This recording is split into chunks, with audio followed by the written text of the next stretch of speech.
Yo quería comenzar haciendo una pregunta más que una afirmación, que es ¿cómo vieron ustedes esta escena? Lo que yo noto en toda la obra, todavía no la terminé, yo no la había leído antes, porque sí leí toda la poesía de Marechal y sí leí El Adán Buenos Aires y algún otro libro más que ahora no recuerdo, pero es que no lo había leído. Así que bueno, ahí también les agradezco muchísimo que me han dado esto ahora. Lo que es evidente en la novela es que Marechal hace una extensa obra de teatro. En realidad son todos diálogos que se podrían haber filmado en un modesto estudio de Hollywood como El Llanero Solitario o aquellas series elementales del primer Hollywood para las masas, ¿no? Entonces, yo observo en toda la novela que en realidad la acción pasa por la palabra, es decir, es toda gente que habla.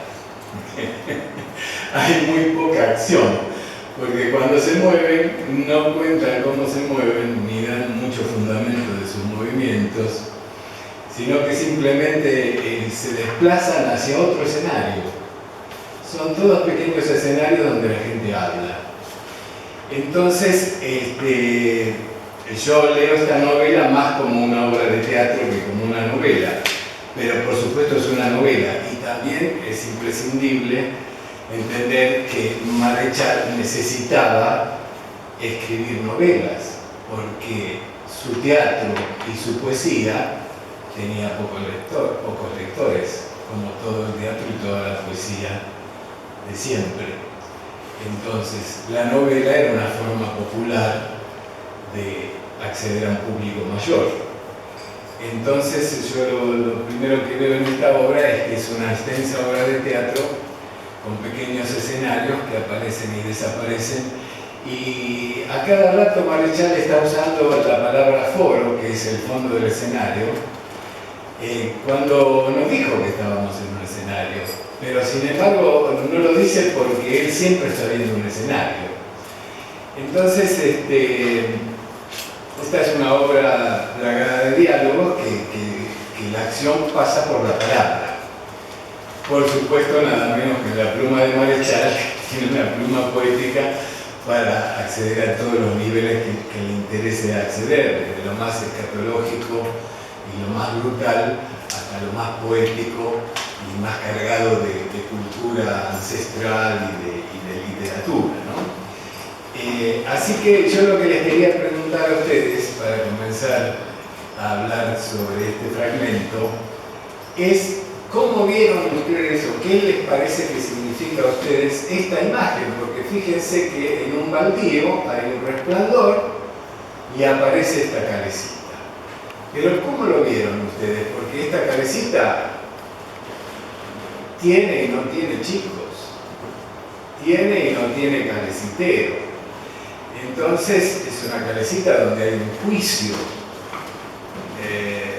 La idea del juicio al lado de la idea de la calecita es un poco contradictoria. Se supone que los chicos la pasan bien en la calecita y sin embargo en la calecita están todos los que son juzgados, ¿no? Es un tribunal donde hay dos demonios, claramente dicho por Marechal, dos demonios que están juzgando a los actores, a los que crearon el tango. Es un juicio al tango. Entonces, mi pregunta, lo primero que observé en ustedes, cosa que me pareció fantástica, es que toda la obra, toda la novela, pero este fragmento especialmente, se lee con una sonrisa, ¿no? Incluso con una risa. Yo me suelo reír a gritos, así que yo me río abiertamente en casi toda la novela, ¿no? Es una suerte que el poeta, que se nombra a sí mismo como el poeta depuesto, después de la derrota en la que, digamos, había entrado su persona, pueda escribir una novela con este humor, ¿no? Esto me parece admirable en Marechal. También le pasó a Debussy que sus obras finales, sus obras de hombre grande muriéndose, son prácticamente obras escritas por niños, son obras infantiles. Entonces acá hay conservar una esencia de alegría y la sonrisa permanente, y decir las cosas de tal manera, estas cosas que son muy dramáticas. Todo lo que dice acá es una cosa terrible, ¿no? Y los músicos y los artistas de tango lo hemos sufrido en la carne, todo esto que pasa acá. Pero sin embargo, Marechal lo pone de tal manera que, sobre todo vos y muchos de ustedes, lo que tenían era una sonrisa que creo que es la manera de leerlo, ¿no? Por supuesto, nosotros cuando vivimos un hecho dramático, el hecho nos duele y es muy dramático, y después cuando lo vemos con el tiempo, podemos evocarlo con una sonrisa, ¿no? Acá Marechal ya se está retirando, ya es un hombre grande, necesita a un joven que todavía pueda dar batalla, que él ya no, porque él es un poeta de puesto que ya no tiene energía, más que para hacer una rapsodia, porque en general a mí me pasa que cuando leo un texto trato de verlo, ¿no? Esto es la gran ventaja de leer y la diferencia, y que es una ventaja a favor de la lectura, de ver una película, porque en la película nosotros estamos viendo y oyendo todo. En cambio aquí, al leer, claro, nosotros somos los que estamos construyendo la cabecita, y nosotros... Sí. La imagen de Troilo de Río del Cisne, de Rosa, y de Piazzolla de Violeta, como que muestra, me viene el libro de Gustavo Varela, la historia del tango, cómo va sucediendo, ¿no? Digamos, viene Piazzolla a replantear lo que hasta ese momento era el tango canción. Te cuenta toda la historia del tango prostibulario hasta ese momento, y además esto, digamos, tiene que ver, como decimos, la época de los 60, 70, donde hay toda una convulsión de ideas revolucionarias en el mundo. El tango también tiene que ver, porque la proscripción que tenía en la cultura popular en ese momento, a través de las dictaduras de ese momento, hizo que un montón de gente se fuera al exterior, digamos. Pero es como la ironía con lo que lo cuenta, digamos, lo gráfico que es, decía vos. Claro, entonces yo lo que te preguntaría, ¿qué simboliza para vos que Troilo, Piazzolla, y yo opino que el enclenque es D'Arienzo, pero puede ser, si querés, Arolas también? Arolas yo no le diría enclenque, porque Arolas era chiquito, era bajito, pero era un compadrito. Entonces, además, esa ropa que se describe es la de Arolas, un compadrito que usaba bastante afeminado, por un lado, pero siempre con un porte de mostrarse y de compadrito. Entonces, yo por eso no le diría enclenque, a Arolas, pero podemos pensar, si querés, en Arolas, ¿no? Y para mí es D'Arienzo, por el tema de que D'Arienzo dirigía encorvado. Entonces, y además era muy flaco y los trajes le quedaban siempre enormes. Entonces creo que el enclenque es él, pero no importa quién sea. Pero el hecho de que estos bandoneonistas, en el caso de D'Arienzo no, violinista primero, director después, pero estos bandoneonistas estén sentados ahí. Por otra parte, algunos tienen el bandoneón, cosa incomodísima, estar tocando un bandoneón arriba de un caballo o un cine de una cabecita, pero lo tienen. Y ellos están en una calecita donde el calecitero, los dos que tienen poder, que los están juzgando, son los que tienen la sortija. Entonces, los que faltan son los letristas, porque los letristas son juzgados, pero no están. Entonces yo me pregunto y les pregunto a ustedes, ¿por qué si están en la cabecita los músicos, no están los letristas? Porque a los letristas... No, yo creo que hay otro tema que yo no lo dije antes, y que en ese momento, el tango todavía se había quedado contra las letras bastante atrás de la historia que se estaba jugando en ese momento. Y aparece el rock, que muestra de alguna manera la situación real, aparece, bueno, el municipio Tanguito, ¿no? La balsa. Y también en esa época, perdón, Esa cosa miedosa. el tango se cae y mucha juventud se va hacia el folclore, remueve otros sectores y aparece la música del exterior mezclada, ¿no? Y los letristas que critican son los de un estilo de letra. No aparecen las letras anteriores del Seco, no más comprometidas con la letra de infame, ¿no? Claro, pero sí aparece Dijepolín.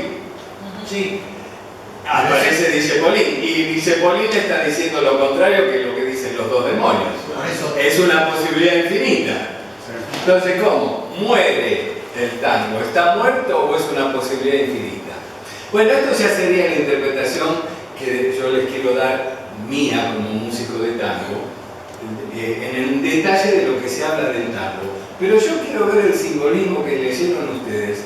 Al ver esta gente, que son adultos, que uno lo puede ver tranquilamente a Gordo Troilo, a Piazzolla y a D'Arienzo o a Arolas, tenemos bien claro sus imágenes, sentados en la cabecita con los bandoneones, presenciando su juicio por estos dos, que me voy a detener mucho en estos dos porque es importantísimo por qué los eligió, ¿no?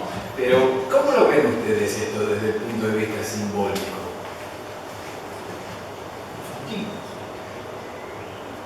Los tratan como niños, o sea, son niños. ¿Por qué dos demonios juzgan a los compositores, bandoneonistas o violinistas, a los artistas que crean el tango, poniéndolos en una situación infantil? Entonces son los creadores, pero fíjese lo que yo decía, que toda la obra es crítica, ¿no? Pero los dos críticos están parados al lado de la sortija que los juzgan, y los otros son los chicos que están sentados ahí. Incluso te describe un femicidio, diríamos hoy, como algo, digamos, justificado. Sí, sí, entonces ahí es cuando están juzgando a los letristas, con mucha razón, dice que bueno, esta acción no tiene lógica, porque no sirve para nada mostrarle al comisario, podría haber agarrado el corazón de una vaca, y las trenzas podrían haber sido de una peluca.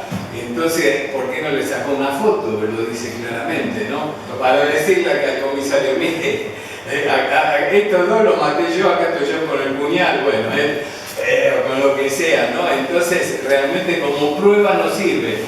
Entonces, critican a los letristas diciendo, se ponen en un plano de violentar la matemática de la lógica, ¿no? Dice la lógica de la matemática. Se ponen en un plano ridículo. Entonces, a mí lo que más me llama la atención es la situación física. Vieron que yo de comienzo les pedí que armonizáramos psicofísicamente, ¿no? Porque aquí podemos nosotros estar muy concentrados en las palabras que están diciendo y olvidarnos de la imagen, que esta gente estaba hablando en una cabecita donde encima el caballo habla. También el caballo de cierta manera es juzgado. Es una cabecita antigua porque evidentemente en la época que estos bandoneonistas, que Piazzolla ya hacía su obra, las cabecitas ya tenían un motor eléctrico. Entonces también ahí hay un anacronismo, ¿no? Pero entonces a mí me llama mucho la atención la puesta en físico, es decir, ¿por qué los cuerpos de esta gente están puestos así? Que ese me parece el símbolo más grande de todo el fragmento, ¿no? En ese punto es donde yo ya no pregunto, sino más bien afirmo lo que yo pienso, que es solamente mi lectura, no quiere decir acá hay un solo libro, pero aquí hay un montón de lecturas, todas son válidas, ¿no? Pero bueno, Ben Molar, yo les comentaba un ratito antes de empezar que yo lo conocí muchísimo, Ben Molar. De hecho, él tiene un montón de cosas que yo le di y yo tenía un montón de cosas que él me dio. Es el demonio malo, el demonio que mató, uno de los que mataron al tango, por lo que muy bien dijiste vos, que fue el promotor, el tránsfuga de la nueva ola, el tránsfuga de la música, el Club del Clan. Ben Molar tenía una editorial que se llamaba Fermata. Fermata es el Calderón, ¿no? Es otro nombre del nombre italiano de Calderón, que es el nombre español. El calderón es un signo que es un punto y una curva que se pone arriba de una nota y quiere decir que esa nota dura, no tiene duración. Entonces esa nota dura hasta que el director o alguno de los músicos indique que esa nota termina, ¿no? Entonces Ben Molar tenía su editorial que se llamaba Fermata, que era una editorial muy importante que ganaba muchísimo dinero. Nosotros ahora vivimos en otro mundo, ¿no? Ahora las editoriales son multinacionales, son dueñas de toda la música del mundo, no hay editoriales, todas las editoriales son Sony, BMG, no sé cuántas, son 2 o 3 dueñas de toda la música del mundo. Pero aquí en la Argentina el hecho de vender partituras y de tango sobre todo era una empresa que dejaba muchísimo dinero, así que Ben Molar era un hombre que ganaba muchísimo dinero, pero lo trataban de traidor porque él ganaba dinero con la nueva ola. Por eso Ben Molar después hizo el disco de los 14, 1966. Claro, Ben Molar, que era un hombre de la música de Buenos Aires, pero era un empresario, era permanentemente atacado por los que le echaban la culpa al Club del Clan o a la nueva ola de matar al tango. Porque ese punto de esto no es tango y el tango ha muerto, estas dos frases para el tango son eternas. Es decir, desde que el tango empezó hasta hoy, a cada rato hay alguno con distinto nivel de poder que dice esto no es tango, que juzga, dice esto no es tango. Y hay otro que dice esto no es tango, pero el tango ya murió. Porque el tango ya murió. Entonces, el tango es una ave fénix fantástica porque se muere desde que nació. Es decir, el tango nació en 1880 aproximadamente, ¿no?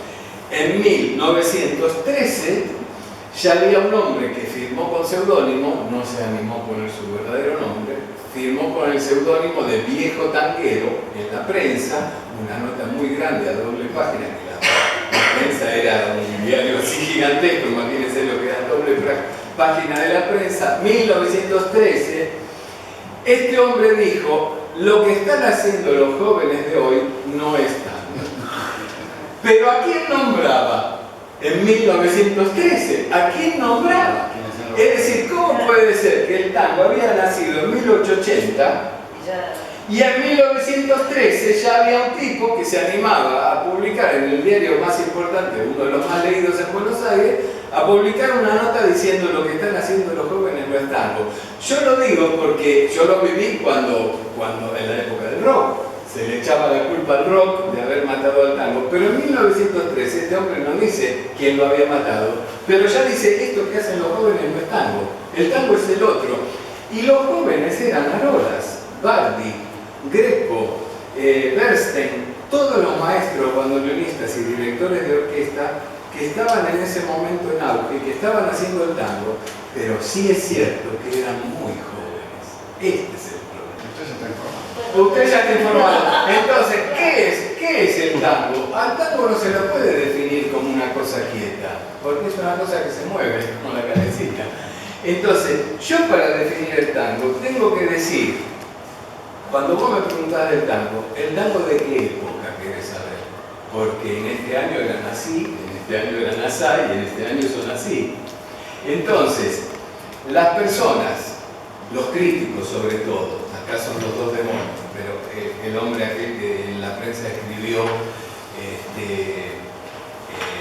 el tango, que esto no es tango, lo que hacen estos jóvenes no es tango. Bueno, eso es porque el desenvolvimiento del tango, el desenvolvimiento del arte, le gana a su capacidad de verlo. Es decir, un hombre entiende que el tango es esto. Cuando el tango se corrió, ya no lo ve. Entonces dice, no, verde, hoja verde y tronco amarillo. No, perdón, tronco marrón y hoja... Sí, y en el otoño y en la primavera, ¿qué hacemos? ¿Cómo son los árboles? Entonces, yo lo que planteo siempre, para tratar de no discutir, porque el tango es otra cosa que tiene, que a cada rato genera discusiones y nos pasamos discutiendo mil veces, discutiendo y a dónde llegamos. Entonces yo, para no discutir, yo digo, bueno, ¿vamos a definir el tango en su historia o lo vamos a definir quieto? Si lo vamos a definir quieto, dale, vamos, no tengo problema. Si lo vamos a definir quieto, hay que decir en el mismo momento lo que están haciendo todos los artistas, no los que eligieron los críticos. Porque los críticos, que tienen poca formación, o nula, si son periodistas del diario Clarín, y les cuento, del diario La Nación, directamente, si no es en inglés no existe nada. Entonces, los críticos que no tienen formación, no pueden ver que se ha movido, no tienen la capacidad. Entonces vengan acá. Cuando los artistas pusimos el tango acá, siguen mirando acá. Y después vienen los Bemolar, todos los que especulan con el tango, y siguen vendiéndote acá. Pero nosotros los artistas del tango ya estamos acá. Yo para terminar quisiera hacer un solo comentario. El arte transcurre, o el arte se consuma, el mensaje del arte, vamos a decir, tiene un emisor y un receptor. El emisor hace lo posible para crear la obra, pero la obra se crea dentro del receptor. Entonces, si nosotros no tenemos medios de comunicación, no tenemos televisión, no tenemos radio, no tenemos nada, No hay llegada al receptor. ¿quién va a escuchar la obra que estamos haciendo? ¿Quién la escucha? Entonces, durante muchos años nos acusaron a los artistas de ser culpables. Acá yo también intervengo en esto, no me escuchen.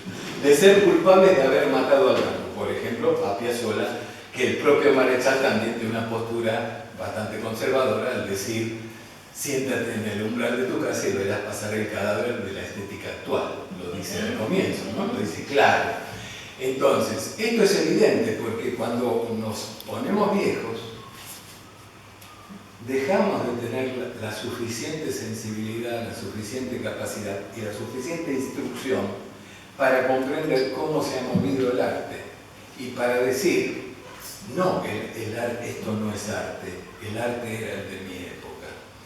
Para que uno se ponga al nivel del arte, esto es difícil, porque el mensaje lo estamos dando, pero la gente ¿cómo lo recibe? Si no hay un medio en el medio. Emisor y receptor, antes era, se emitía, el emisor producía, había medios de comunicación y el receptor receptaba. Ahora tenemos todo ruido. Ahora es todo al revés. No, ahora quien quiera saber sobre el tango tiene que ir para atrás, tiene que inventarse un sistema para saber cómo llega. Tiene que googlear.